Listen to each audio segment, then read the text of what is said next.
Magandang gabi po sa ating lahat. Ah,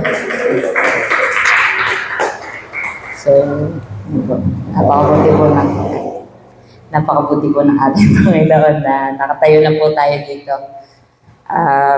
Yun po ay ang magiging message po ay tungkol pa rin po sa topic na how God is preparing me for the ministry. So, gusto ko sana po umpisahan ang mensahe sa pagbabasa po ng isang verse. Kumbaga, ito po yung naging life verse ko nung nasa med school po ako. Bali, in Philippians 2:13, "For it is God who works in you to will and to act in order to fulfill His good purpose." So, paano nga ba nagsimula yung preparation for the ministry?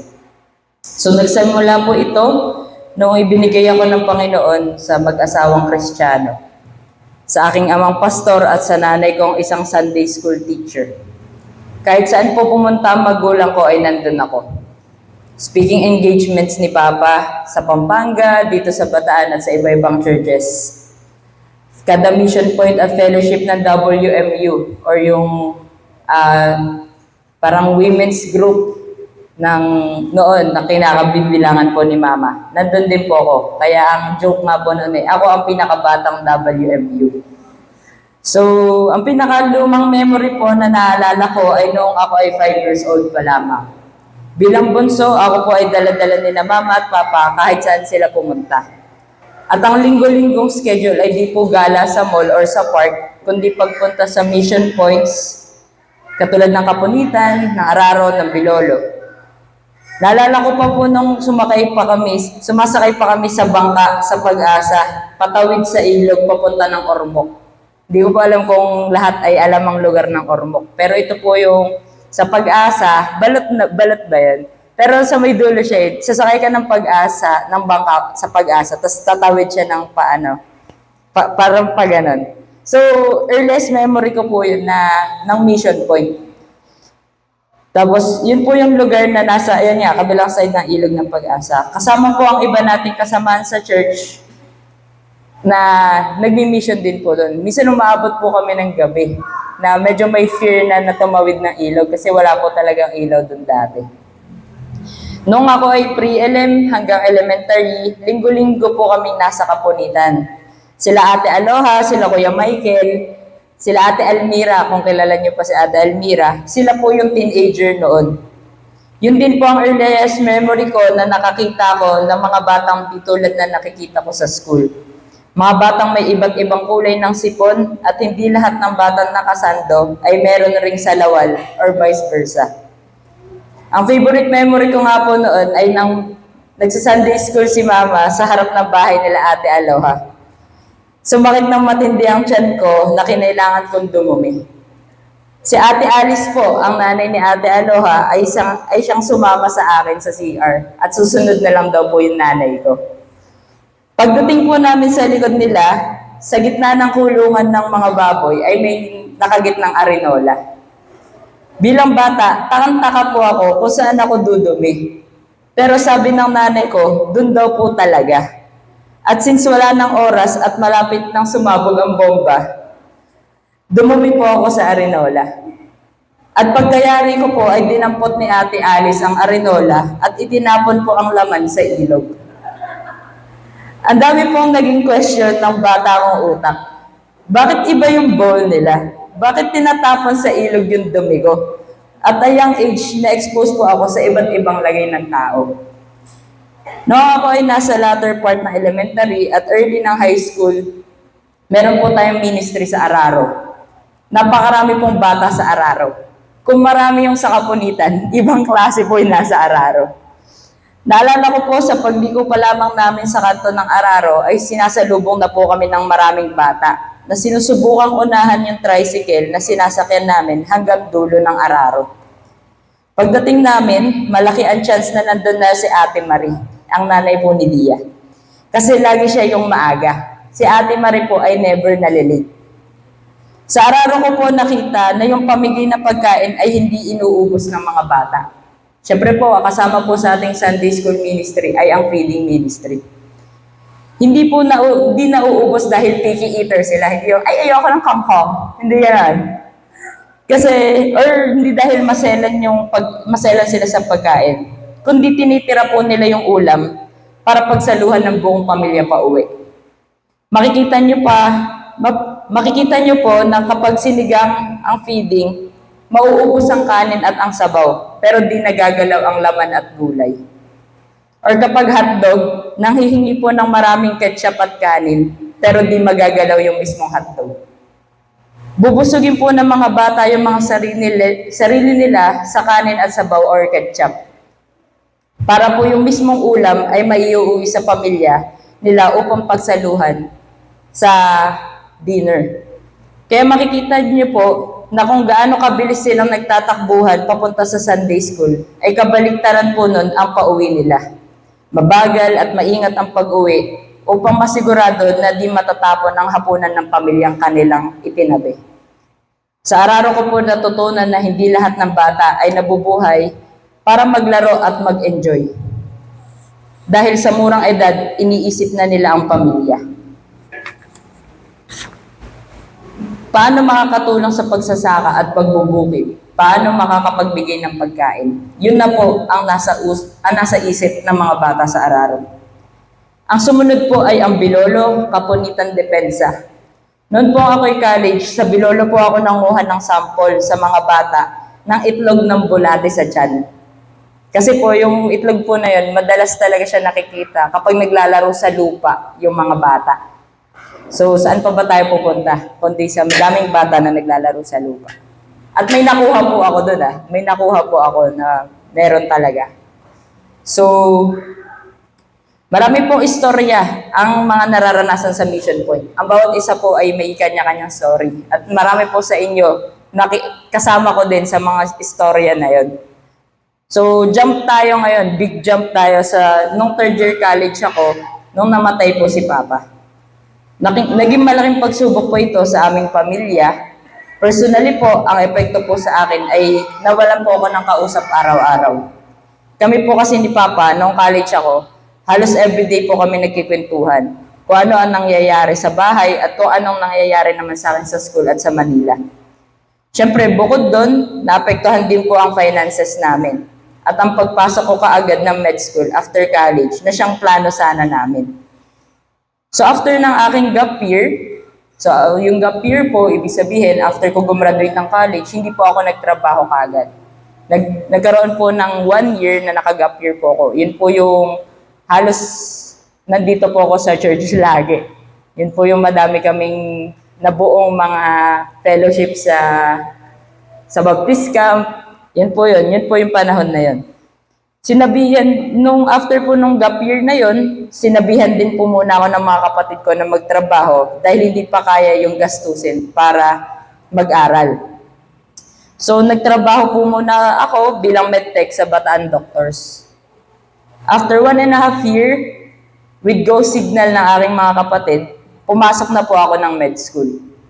Ginamit po ng Panginoon ang aking mga kapatid para po sa aking tuition fee. Mahal po ang magpaaral ng doktor. Sa bawat SEM, umaabot po ng more than 100K at halos 300,000 po sa isang taon para lamang po sa tuition fee. Iba pa po ang renta ng bahay, bayad sa kuryente, bayad sa tubig at pambaon. Kaya mahal po talaga, no? Saan ba tayo huhugot ng 300,000 a year? Kaya naging kagalakan ko po nung nagkaroon ako ng partial college scholarship pagdating ng second year. So, nung second year po ng med school, nagkaroon po ng partial college scholarship dahil pumasok po yung grade natin dun sa itinakda ng college ng medicine. So, ngunit kasabay po nun ng pagpasok ng second year ay ang pandemya. Ang panahong tumigil ang buong mundo, naapektuhan ng bawat isa in terms of health, finances, at psychological processing ng mga nangyayari. At di po tayo nakaligtas doon. Na-share ko po, even dati, yung nangyari na anxiety sa akin. Ngunit salamat po sa Panginoon at nakaalpas po tayo sa kalagayan na yun. Nagdaan ng marami pang pagsubok sa med school. Hanggang sa natapos na po tayo ngayong taon sa aking kurso. Sa totoo lang po, yung Yung scholarship po na yun, malaking bagay po sa amin kasi noon napag-uusapan na po namin nitong third year na yata ako or parang fourth year na ako nun, na kung hindi nangyari yun, baka tumigil ako ng med school. Kung hindi ako naging scholar nung second year, maaaring tumigil po ako ng med school. Pero hindi hinayaan yun ng Panginoon. At patuloy na nandun yung provision ng Panginoon sa lahat ng kakailanganin. Marami po akong natutunan sa lahat ng nangyari at naging karanasan ko sa buhay. Isa dito ay it is in the uncontrolled things that God would present Himself. Kasi kagaya po na narinig nyo kanina, parang mga storya lang sila na nagdaan. Pero lahat po ng mga bagay na yun ay hindi ko kontrolado.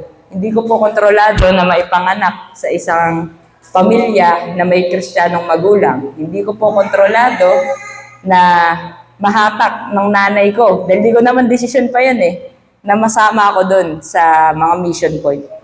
Hindi ko po kontrolado na nagkaroon po ng maayos na trabaho at pinless po ng Panginoon ang mga kapatid ko upang masustenahan po yung finances habang nag-aaral po ako. Ang lahat na yun ay hindi ko po kontrolado. At sa lahat ng yun, ang kapangyarihan at kung sino ang Panginoon ang siyang mas nakita. In building careers po and dreams, madalas iniisip natin na sa desisyon natin ang nagmamatter. At madalas doon, nakikreate ang overthinking.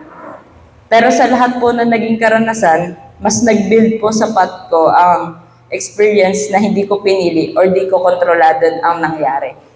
Kaya lagi ko pong sinasabi na kung ako ay hindi na isama nila mama at papa sa mga mission points dati, di ko siguro maiisip maging doktor.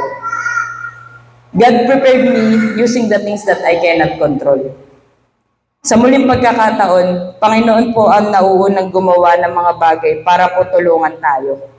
Para makilala natin kung sino siya at sa mas matindi nating pagkakakilala sa Kanya, mas tumindi ang pagtitiwala natin sa kung sino siya.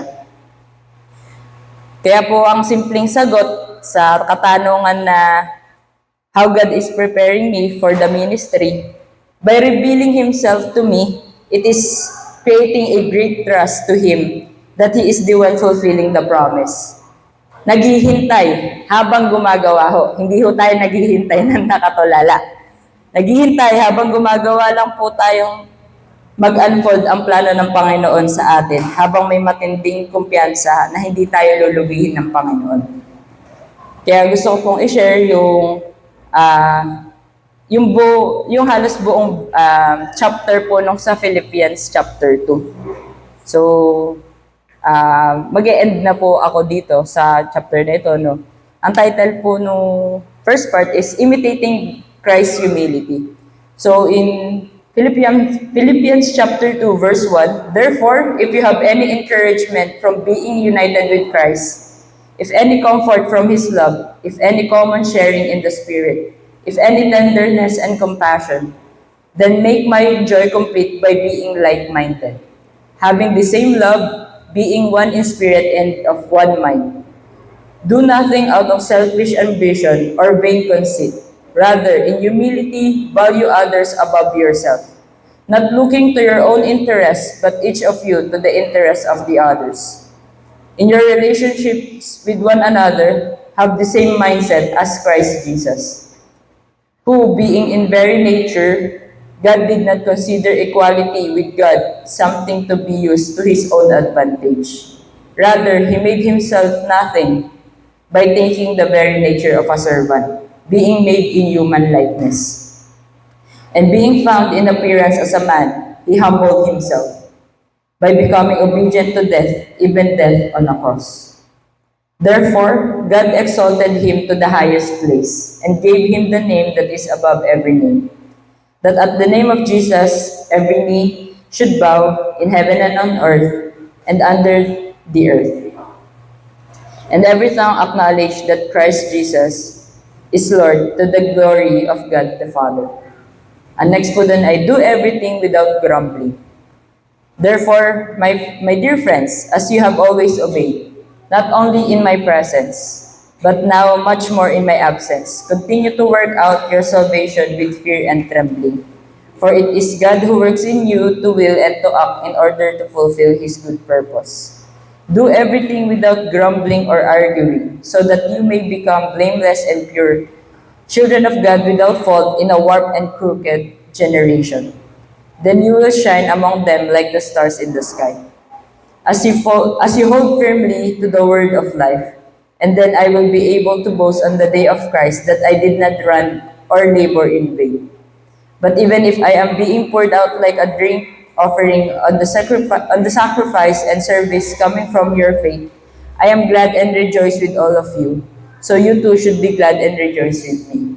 Malayo na po ang nagawa ng Panginoon sa buhay natin. Pero malayo pa po ang gagampanan natin. Mas malaki pa po ang dapat nating gawin.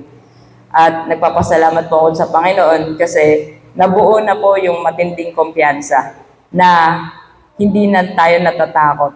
Naghihintay na lang talaga tayo sa proper timing ng Panginoon. Sa Kanya po lahat ng papuri, pagsamba at ng pasasalamat. Yun naman po. Salamat po.